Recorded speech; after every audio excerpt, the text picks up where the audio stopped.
Assalamualaikum warahmatullahi wabarakatuh. Bismillahirrahmanirrahim. Alhamdulillahirabbil alamin. Wassalatu wassalamu ala asyrafil anbiya'i wa imamil mursalin sayyidina wa maulana Muhammadin wa ala alihi wa sahbihi ajmain. La haula wala quwata illa billahil aliyil azim. Amma ba'du. Marilah kita mulai pertemuan pada hari ini dengan membaca basmalah bersama-sama. Bismillahirrahmanirrahim. Pada pertemuan kali ini kita akan membahas tentang ilmu mukhtaliful hadis. Apa itu? Yaitu ilmu yang membahas tentang hadis yang dianggap berlawanan maknanya dengan hadis yang lain, baik secara lahiriah ya maupun secara batiniah. Jadi secara lahirnya itu kadang terlihat jelas bahwa hadis tersebut tidak sesuai ya dalam satu konteks ya, dalam satu kasus misalnya, atau mungkin tidak terlihat secara lafadznya secara jelas tapi nanti maknanya bisa bisa berlawanan. Asy'ari mengatakan bahwa haditsun qad abahu akharu fal jam'u in amkana la yunafiru. Al-Iraqi mengatakan juga wal matnu inna fahumatun akharu wa amkanal jam'u fala tanafaru. Mukhtaliful hadis ini berkaitan dengan hadis ya, satu hadis yang bertentangan dengan satu hadis yang lain, yaitu lebih khusus. Jadi hanya kaitannya dengan satu hadis dengan hadis yang lain. Sedangkan mushkilul hadis ya, ini nanti lebih umum, yaitu hadis yang bertentangan dengan bisa dengan hadis, bisa dengan ayat Al-Qur'an, bisa bertentangan dengan akal atau bertentangan dengan syariat. Jadi pembagian ini untuk memudahkan bahwa mukhtaliful hadis itu hanya berkaitan dengan hadis. Jadi nanti bila ada hadis bertentangan dengan hadis, maka itu masuk dalam kategori mukhtaliful hadis. Sedangkan nanti yang bertentangan dengan hadis atau yang lain nanti namanya adalah mushkilul hadis. Kemudian bagaimana penyelesaian hadis-hadis yang bertentangan? Ada beberapa metode ya yang digunakan. Kalau misalnya menurut Imam Syafi'iyah ya, itu ada beberapa, yaitu yang pertama adalah al-jam'u, yaitu mengkompromikan atau mendamaikan hadis-hadis yang bertentangan, di mana nanti dua hadis yang bertentangan tersebut nanti dicari konteksnya masing-masing ya. Jadi nanti bukannya bertentangan dua hadis tersebut, tetapi mempunyai konteks yang berbeda. Asy-Syafi'i misalnya mengatakan ya,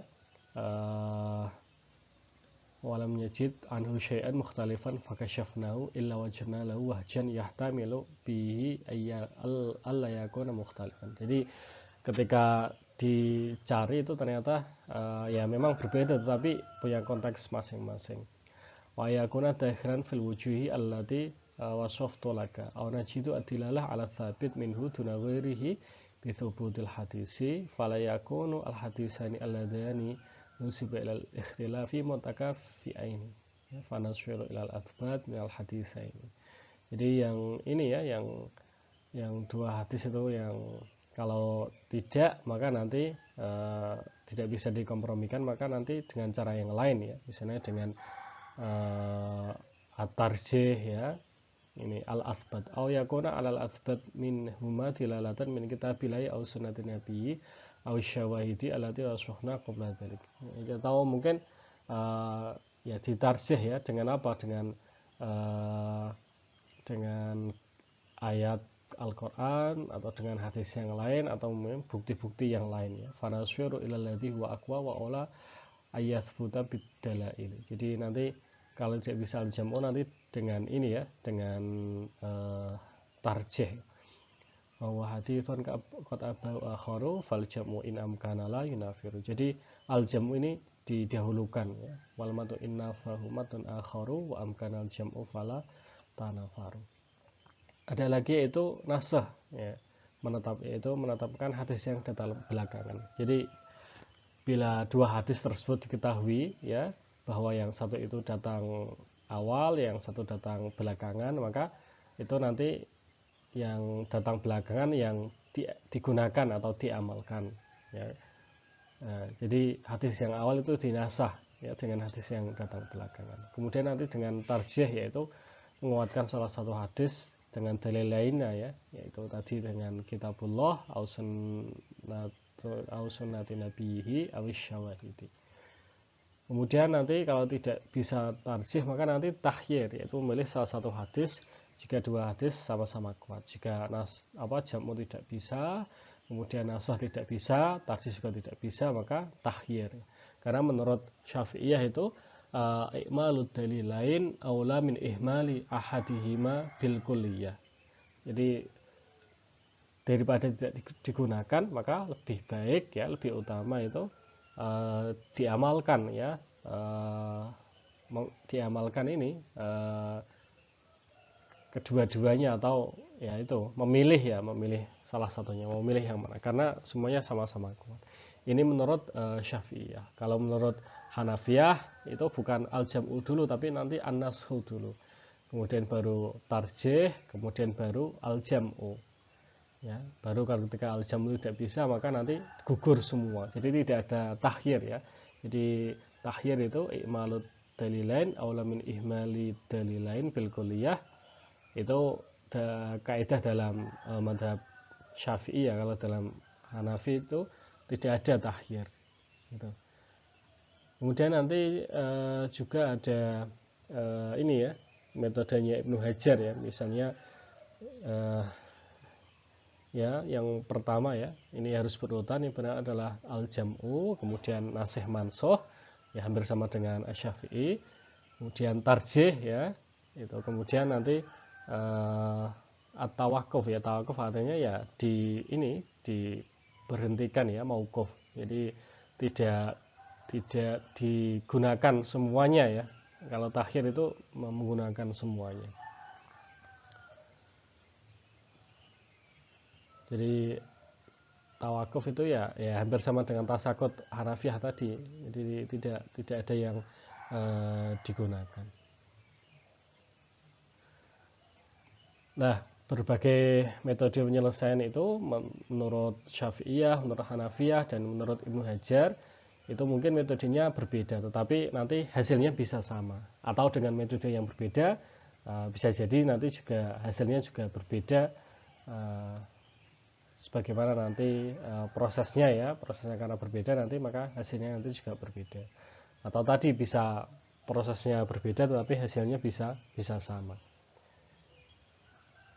Nah, itulah yang nanti menyebabkan ya perbedaan pendapat ya, perbedaan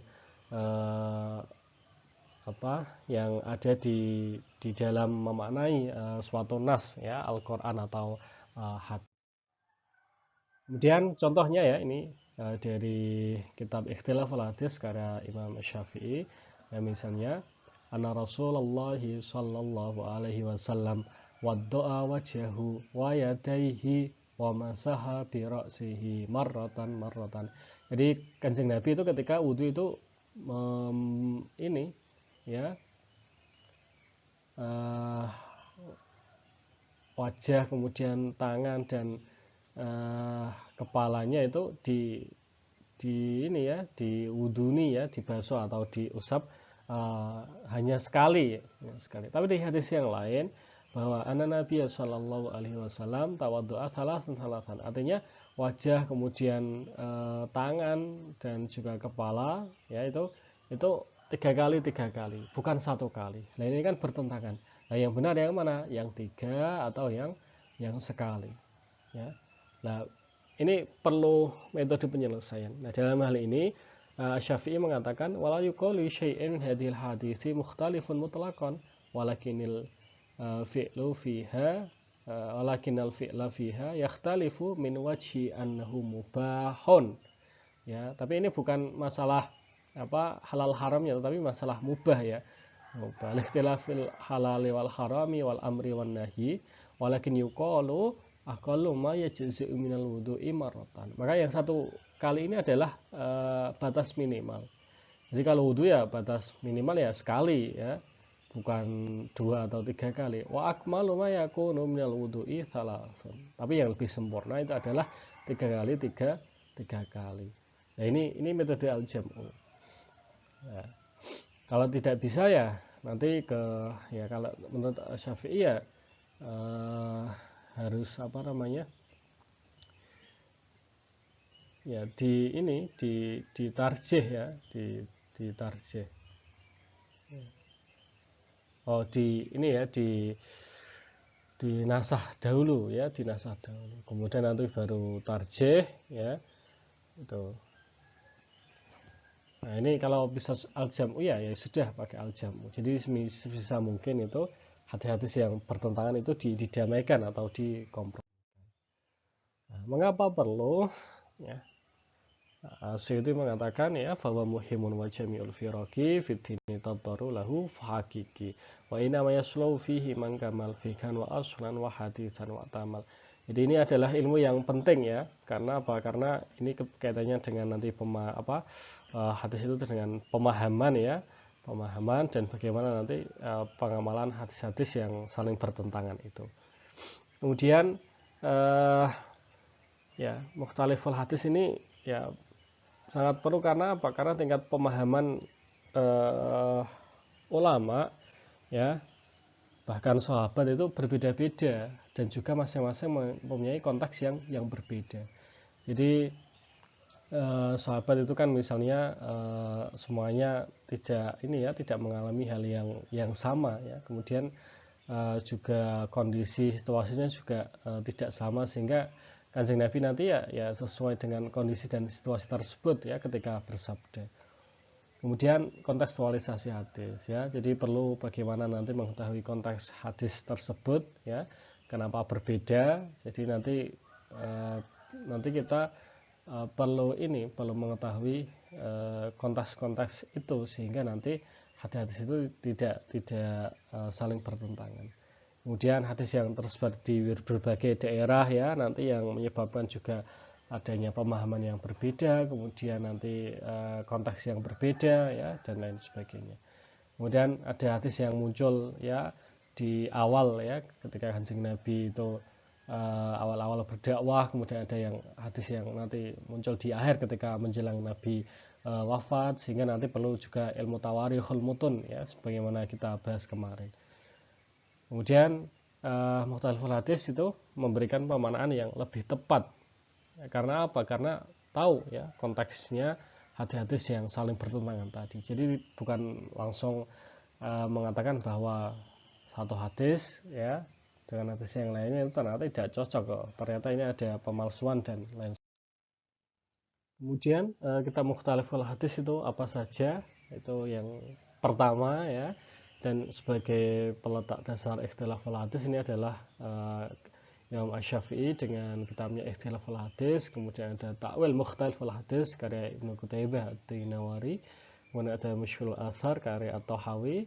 Kemudian ada Kashful Mushkil karya Ibnu Jauzi. Kemudian ada Ta'wil Ahadis Al-Muhimah Litashbih karya As-Suyuti. Nanti juga ada penyelesaian hadis-hadis ya yang saling bertentangan, misalnya di kitab Ma'alimus Sunan karya At-Tahawi. Namun kalau Al-Khattabi ya, Ma'alimus Sunan karya Al-Khattabi, namun ini tidak hanya mukhtaliful hadis, tapi nantinya berkaitan dengan mushkilul hadis, yaitu hadis yang tidak hanya bertentangan dengan hadis, tapi lebih umum ya, bertentangan dengan ayat Quran, akal, syariat dan lain sebagainya. Nah, ini khusus ya kita mukhtaliful hadis. Nah, itu perkuliahan kita pada hari ini. Apabila ada pertanyaan silahkan langsung ditanyakan. Kurang lebihnya mohon maaf. Wa'alaikum. Assalamualaikum warahmatullahi wabarakatuh.